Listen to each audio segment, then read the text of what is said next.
Welcome to We Know Sports. Tap in, tap in. Special guests, great topics, incredible insight, and timely updates. We Know Sports. We know sports. Yeah, yeah. We Know Sports. We know sports. Yeah, yeah.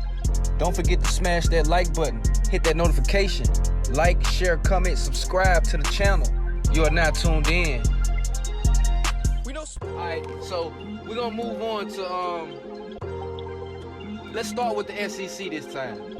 Okay. Alright, so Georgia played Auburn.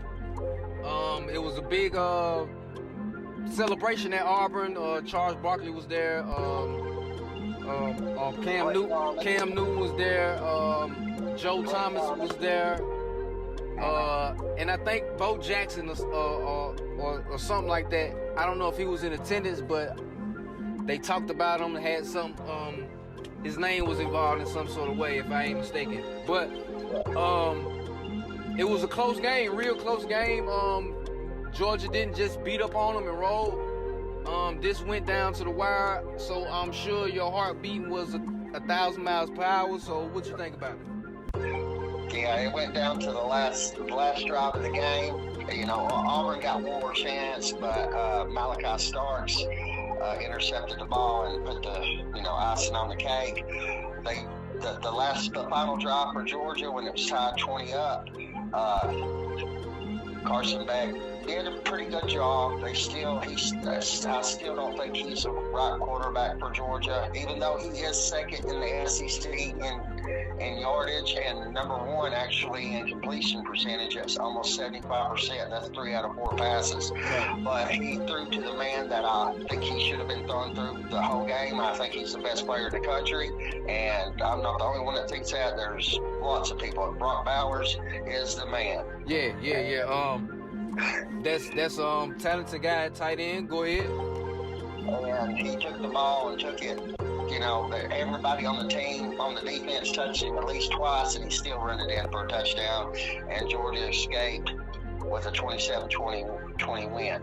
But I go back, Georgia keeps playing like this. They're going to fumble or throw an interception to where they can't come back, and they're going to end up losing. This is not the same team, Right. This is a fairly young team. You got a young quarterback. If Georgia had any vulnerabilities, what would you say it be? Quarterback, defense, special teams, coaching. What? If there was to slip up in a game, what you think it would be? We don't have a Jalen Carter on the defensive line. We don't have the big man on the defensive line. We cannot stop the run like we normally have been. Our secondary is better than it has been.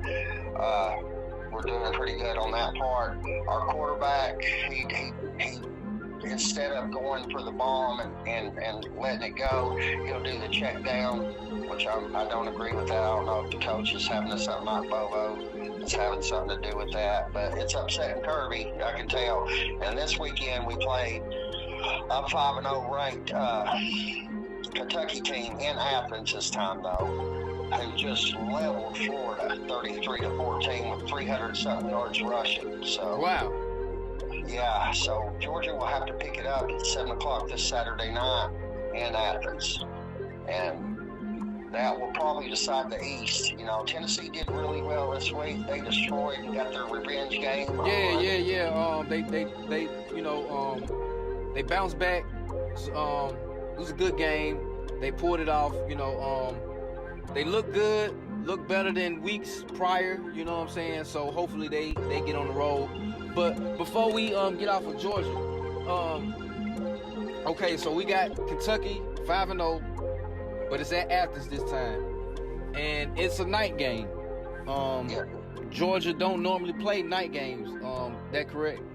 Right. Well, we played one this year, which we normally don't play but one all year long, and that's at someone else's stadium.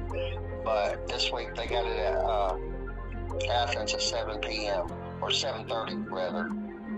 So it's going to be a good game. I think if Georgia can stop the run, then we'll be okay, and let Carson Beck do his thing, because he's got skill. If he's not our man, I personally don't think he's the quarterback for Georgia. I think they should let Carson Beck up, former Gatorade Player of the Year coming out of high school. Georgia has the weapons. They need to use them, Right. This ain't about some kid's feelings. This is about, continuing. We have 22 straight wins. We need to put the foot on the gas and not let off like we normally do. Right, and so you saying you would rather see the quarterback, sling it and throw it down the field, look to make the big play or the nice completion down the field rather than check downs and dinking and dunking. Yeah, you got the best players in the country. Use them. You got Brock Bowers. He's probably going to be a top 5 pick if he leaves. I hope he don't, but I know he's going to. He's definitely going to be a top 5 pick. He's probably going to be a Heisman candidate, and that's unheard of, a tight end in a Heisman race, Right. So let's bounce back to Florida. Where does this getting beat like that after, at least looking decent, looking okay, where does this put Florida and their, coaching staff and how the program is going to move forward? I think it's a setback for Florida. I still think, earlier in the year when I said Billy Napier, if they lose to Tennessee, right, he will lose his job. Well, right, and the reason I spoke on that is because it's just 2 weeks later, and you got 2 losses, and one of them is real bad. So, what's the difference? No, he's on the hot seat. If he doesn't finishes at 6-6 like I think he's going to, because believe it or not, in the SEC, the West, LSU, Ole Miss, Alabama usually have all the power. But this year, we're 5 games in, and we got 3 teams undefeated in the East, and as well as Tennessee at 4-1. We have Georgia undefeated, we have Kentucky undefeated, and we have Missouri undefeated. Right.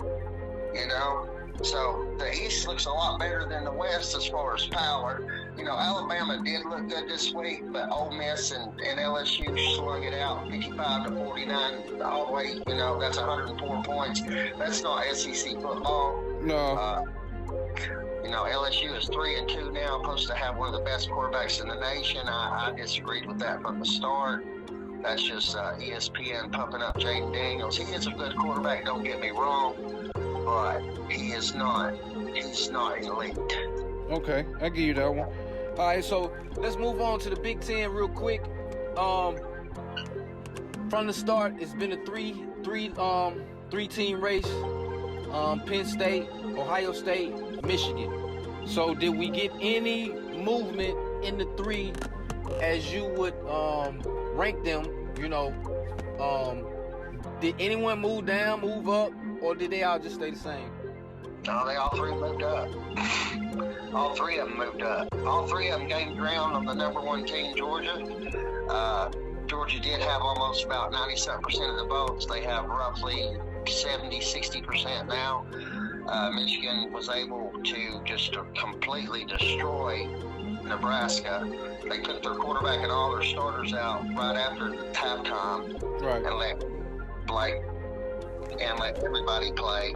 Ohio State, they did what they needed to do, and Penn State completely destroyed their opponents. So those 3 teams, I still like Penn State. That's my long shot underdog, but I like them.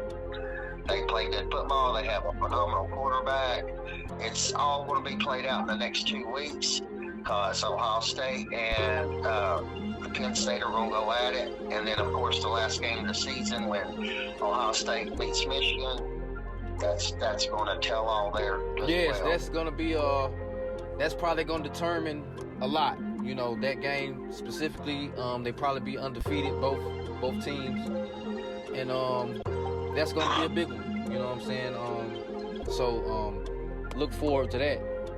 And another thing we need to touch on this coming weekend, we got Kentucky and Georgia playing. It's also the Red Rivalry game. Right. I like Texas. Texas is one of my teams. They play Oklahoma, who's 5-0 as well, at a neutral site. The Red River Rivalry is played every year. LSU is going to play undefeated Missouri. We just touched on Missouri and LSU.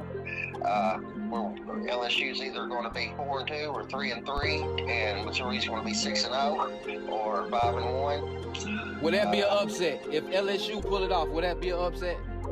No, it wouldn't be an upset. Wouldn't be an upset because they were choosing to win the SEC West and play Georgia for the title, but it's not. It doesn't already look like that's going to happen. It looks like Alabama, Jalen Milroe has stepped it up and is playing decent ball now.